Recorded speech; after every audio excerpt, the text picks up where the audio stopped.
টুকরা ছোট বাচ্চাটা রেফার হবে, আব্বু দেখে যাও তোমার বাবারে শেষবারের মতো দেখো। আপনার বাবা মা শেষবারের মতো একটা নজর দিয়ে আপনার চেহারাটা দেখে নিবে। বন্ধু বান্ধবরা শেষবারের মতো একবার আপনারে দেখে নিবে, জানাজার জায়গায় নেওয়া হবে। হবে না এই ঘটনাটা আমাদের? হ্যাঁ, হবে কি না? হাজার হাজার মানুষ শেষ বিদায় দেওয়ার জন্য আসবে।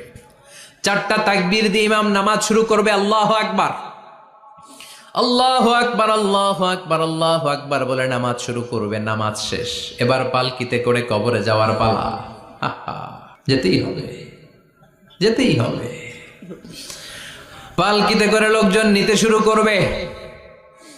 কবরস্থানের ওই জায়গায় যেখানে মানুষ বছরে মানুষ না মরলে যায় না, ওই গহীন নিঝুম কবরস্থানে ঢুকানো হবে। পালঙ্ক থেকে নামিয়ে আপনার জন্য করে রাখা আগ থেকে কবরটার মধ্যে শুইয়ে দেয়া হবে।